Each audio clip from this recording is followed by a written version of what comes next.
Neo-noir is a broad film classification. The products of the long-running movement take a heavily stylized genre of the past and expand it into something innovative, especially the romance of it all.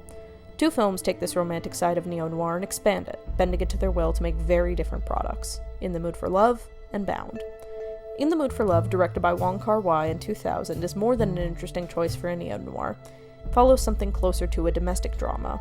Our protagonists, Chao Mo-wan, played by Tony Leung, and Su Li Zhang, played by Maggie Chung, are new neighbors who suspect their wife and husband respectively of cheating, and decide to see one another to reenact their affair. It's sexual, but not explicit. It's tragic, but not violent.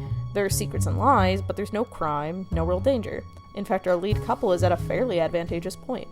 They're in the position that their relationship could work, if only they were on the same page. Bound, the debut film by Lily and Lana Wachowski in 1996, is much more stereotypical of the genre. It follows Corky, played by Gina Gershon, a mellow ex-convict working as a handyman next door to Violet, played by Jennifer Tilly, a dominant yet soft mob wife. Do I make you nervous, Corky? No. The two start a whirlwind romance and decide to double-cross Violet's husband Caesar, played by Joe Pantoliano, and run away with money from the mob. Its hallmarks among its romantic pushes and pulls lie in the sultry way the characters speak, the sleazy nature of the locale, and how everyone seems down and dirty with the viscera and blood. So, enough coding of our own. Let's dive deeper into what makes this tragic affair and this tense mobster flick so similar in tone, between its mise-en-scène, cinematography, and homages to noir as a whole. The characterization of our protagonist is a play on old noir tropes, Mrs. Chan and Violet specifically representing the femme fatale. This character type is defined as an attractive and seductive woman, especially one who is likely to cause distress or disaster to a man who becomes involved with her. While Mrs. Chan falls hard, it is both her and Mr. Chow who start this game. She is the object of affection, but she isn't corrupting him. She gives up, which does make Mr. Chow fall deeper, but she gains nothing from that. She fell too. There's a lot more history to Bound's representation of Violet as the femme fatale. Feminine, the concept for the male gaze, is not something she demonstrates. Shocking, giving her tight dresses and makeup and matching colors with Caesar. No, she's playing up the queer interpretation of femme, the antithesis to butch, which is the game of femininity played towards the female or lesbian gaze. She's not a femme fatale, but a fatal femme, not trying to seduce or represent what a man wants, but be just as killer. On the topic of the way these characters mirror each other, costuming in these films is also interesting. When it comes to Mr. Chow and Mrs. Chan, their color schemes match the further into their play that they get, a costume to lean into their chemistry. For Corky and Violet, they start off the film in leather jackets, matching naturally without having met each other.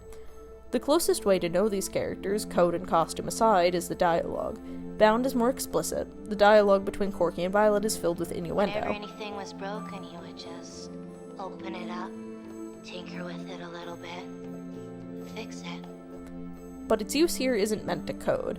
Instead, it plays in old noir tropes of playing with the audience to bring them in for the fun of the game.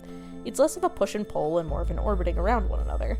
Mr. Chow and Mrs. Chan, on the other hand, are constantly pulling and pushing. When one takes a step forward, the other steps back. Their dialogue is filled with an explicit want for the other, even though inversely it's much less genuine. One of these couples is very adamant about what their needs are, while the other puts out a front, even for each other. Structurally, both films are self-contained. The Wachowskis said that Bound was made out of boxes, the boxes people choose to keep themselves in and the ones they're forced into. But we see a similar framing in the set design of In the Mood for Love. The apartments Chan and Chow live in are stifling. They're literal boxes, keeping these couples apart in what they shouldn't want. In the Mood for Love demonstrates this in this scene. Chow and Chan listen to the same broadcast together, thinking of one another.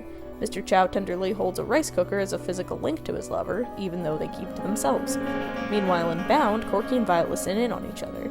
Here they call, separated by their circumstances. They're so close to making a breakthrough amidst this caper, but have to hold out a little longer and want to reassure each other. They want to reach out. Neo-noir is associated with themes of paranoia, revenge, morality, which these films have in spades. The paranoia surrounding In the Mood for Love couple is fully involved in their relationship, their fear of being found out. But in Bound, it instead surrounds Caesar's fear of his schemes being discovered.